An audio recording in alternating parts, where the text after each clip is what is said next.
वैसे तो हम सभी अपने रेज्यूमे के ऊपर जो स्किल्स वाला सेक्शन होता है ना, वहाँ पर लिखते हैं कि हम में भी लीडरशिप क्वालिटी है, लीडरशिप वहाँ पर होता ही होता है। लेकिन क्या हम सच में एक लीडर को समझते हैं, एक लीडर के कामों को समझते हैं?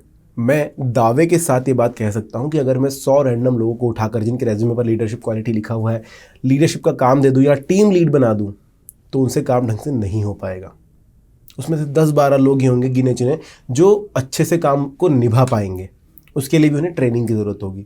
तो क्या ऐसी चीज़ें हैं जो एक टीम लीडर के लिए ज़रूरी होती है, वो आपको इस वीडियो में मैं बताने वाला हूँ कि भाई कैसे आप एक अच्छा टीम लीडर बन सकते हैं। और क्या ऐसी चीज़ें होती है जो एक कंपनी देखती है जब आपको टीम लीड के लिए प्रमोट किया जाता है या आपको एक लीडर वाली पोस्ट दी जाती है आपकी कंपनी के अंदर। क्या वो चीज़ें? दोस्तों, लीडरशिप में सबसे बड़ी चीज़ होती है भाई इमोशनल इंटेलिजेंस। अपने साथ साथ दूसरों के इमोशन को भी कंट्रोल कर सको, ये ताकत आपके अंदर होती है। देखिए, जब तक आप एक काम कर रहे हैं, आप एक टीम प्लेयर हैं, तब तक आप खुद के इमोशंस को बहुत ज़्यादा काबू कर सकते हैं, क्योंकि आपको काम करना है, आपका कुछ और भी मैटर चल रहा है, जो भी चीज़ें हैं आप काबू करके काम पे ध्यान देंगे। लेकिन जब आप एक टीम लीड होते हैं तो आप अकेले नहीं, आपके पास एक पूरी टीम है जिनको अलग अलग जिनकी सिचुएशंस हो सकती है, और ऐसे समय पर आपकी जवाबदारी है कि काम पूरी तरीके से सही समय पर हो, और ऐसे समय पर दूसरों को भी आपको इमोशनली हेल्प करनी होती है। तो यहाँ पर ये इंटेलिजेंस आपके अंदर होनी बहुत ज़रूरी होती है। अब समझिए कि आपकी 10 से 12 लोगों की टुकड़ी है, जिसके अंदर किसी एक इंसान को कुछ ज़्यादा ही परेशानी है, घर को लेकर या परिवार को लेकर कुछ भी चीज़ हो सकती है जिसकी वजह से उसका काम अटक रहा है।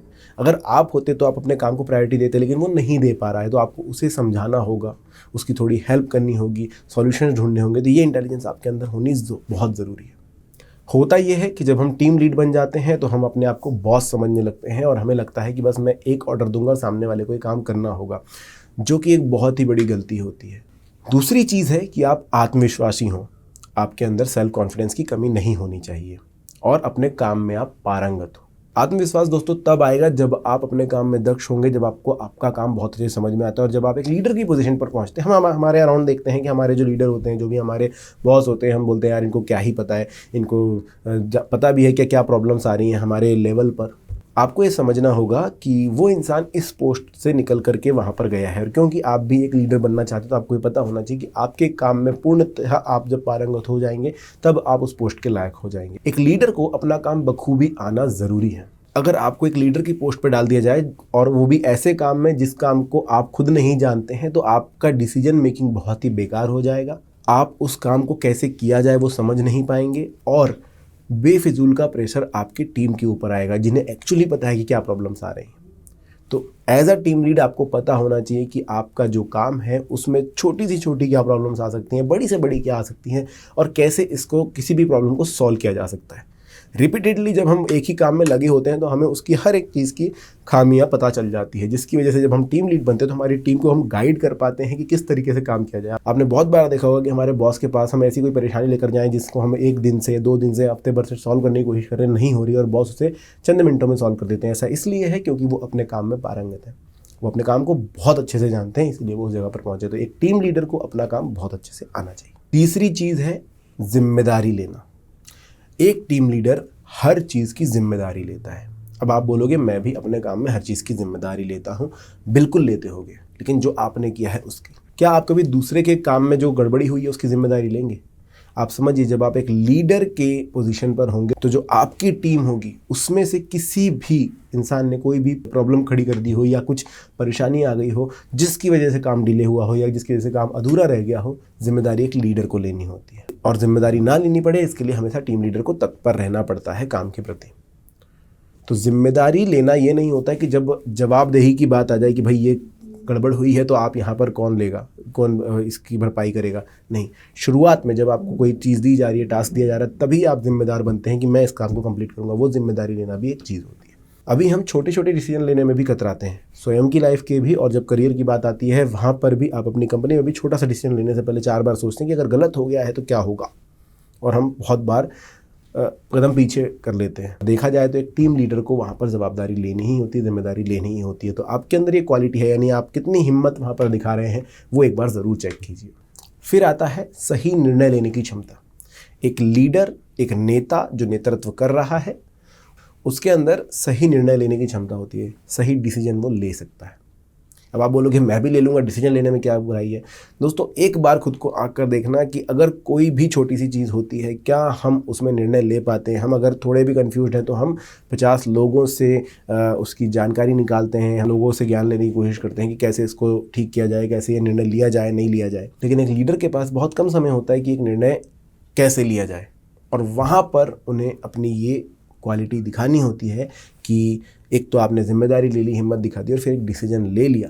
तो ये एक बहुत बड़ी बात होती है। जब आप उस एनवायरनमेंट में रहते हैं, जब आप उस सिचुएशन में रहते हैं, तब आपको पता चलती है कि ये कितनी बड़ी चीज़ है। वहीं हम लोग काफ़ी ज़्यादा बताते रहते हैं कि हम ले सकते हैं, बट ऐसा नहीं होता है। तो एक बार सोच के देखिए कि ऐसी कौन सी कठिन सी स्थिति थी जब आपके पीछे कुछ लोगों का काम भी दाव पे लगा था, या फिर आप लोग मिलकर कुछ कर रहे थे, तब आपको डिसीजन लेना पड़ा, और आपने ऐसा कौन सा डिसीजन लिया, या फिर आपने वो हिम्मत दिखाई या नहीं दिखाई, आपने उसकी जवाबदारी ली या नहीं ली। अगला चीज़ है अच्छी रिलेशनशिप्स फॉर्म करना आना चाहिए एक लीडर को। जैसा मैंने शुरुआत में कहा था कि जब हम एक लीडर हो जाते हैं या हमारा ओहदा बढ़ जाता है तो हम थोड़े से बॉसी हो जाते हैं, बट एक लीडर वो होता है जो अच्छे रिलेशंस बनाता है, ना सिर्फ अपने क्लाइंट्स के साथ या अपने जो सुपीरियर्स उनके साथ, बल्कि जो हमारी टीम है उनके साथ। तो एक लीडर को अच्छे संबंध बनाना बखूबी पता होता है, ताकि उसकी जो टीम है वो उनसे जुड़ सके। छोटी छोटी परेशानियों के लिए क्या, बड़ी बड़ी परेशानियों के लिए भी आप तक आ सके, आपसे बोलने में कुछ हिचकिचाए ना, और किसी काम को करने के लिए जितना भी साहस है, जितनी भी ताकत लगने वाली है, वो लगाने में बिल्कुल भी टीम को परेशानी ना हो। ज़्यादातर देखा जाता है कि क्योंकि लीडर इतने ज़्यादा बॉसी हो जाते हैं कि जो टीम है वो उनसे बात नहीं करना चाहती है, उनसे बताने में कुछ चीज़ कतराते हैं, और जिसकी वजह से डीले बढ़ता रहता है। और फिर जब आखिरी समय आता है, जब आप क्वेश्चनिंग करते हो, तब सामने से चीज़ें निकल कर रहती है ये यहाँ पर फेलियर था, जो कि एक गलत बात होती है, जिससे कि नुकसान आपके टास्क का होगा, आपकी कंपनी का होने वाला है। तो एक लीडर का काम होता है कि आप इतने अच्छे संबंध बनाइए, इतना ज़्यादा फ्रैंक रहिए सबके साथ कि वो आपसे आकर बात कर सके, और सिर्फ अपने मेंबर्स, टीम मेंबर्स तक ही नहीं, बल्कि आप अपने क्लाइंट्स के साथ, अपने सुपीरियर्स के साथ भी वैसे ही रिलेशन बनाते हैं। और अंतिम चीज़ है दोस्तों एंथुजियाज्म। आपके अंदर इतना उत्साह होना चाहिए। वैसे तो हम छोटी छोटी चीज़ों में बहुत ज़्यादा उत्साह दिखाते हैं, लेकिन अगर आप खुद सोचिए, आपको 2 काम दिए जाए, दोनों के लिए जो फल मिलने वाला है वो सिमिलर रहने वाला है, तो दोनों में से आप क्या चुनेंगे? एक कठिन टास्क, एक सरल टास्क। तो ऑब्वियस है कि हम सरल टास्क की तरफ चले जाएंगे कि भाई यहाँ से ये कर लिया जाए। बट क्या हम ये सोचेंगे कि अगर मैं कठिन टास्क को लेता हूँ, भले फल वहाँ पर सिमिलर दिख रहा है, लेकिन कठिन टास्क को करने में जो स्ट्रेस हम लोग फील करेंगे और जो सिचुएशंस को हैंडल करेंगे, उसके बाद जो चीज़ हमें सीखने मिलेगी, क्या वो वर्थ करेगी?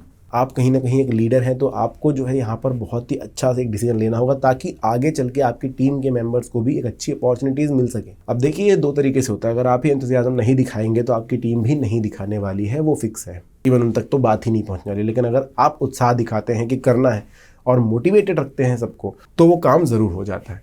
तो यहाँ पर एक लीडर के अंदर एंथुसियाज्म की बहुत ज़रूरत है, क्योंकि आपको देख करके आपकी पूरी की पूरी टीम चलने वाली है। आपकी किसी काम को लेकर के जो अप्रोच रहने वाली है आपकी टीम की, उससे 10% कम ही रहने वाली है। जितना ज़्यादा एंथु आप दिखाएंगे, उतनी ज़्यादा आपकी टीम भी समझेगी कि टास्क कितना ज़रूरी है, काम कितना ज़्यादा ज़रूरी है। अगर आपका उत्साह कम है, यानी कि आपकी टीम को भी पता है कि काम उतना ज़्यादा ज़रूरी नहीं है। अगर आपका उत्साह बहुत ज़्यादा अच्छा है, तो आपकी टीम भी कहीं ना कहीं चीज़ को समझेगी कि काम बहुत ज़्यादा ज़रूरी है और काम में अच्छा खासा फल भी मिलने वाला है। तो ये सारी चीज़ें ध्यान में रखिए दोस्तों। वीडियो पसंद आए तो लाइक, चैनल को सब्सक्राइब ज़रूर कर लीजिएगा।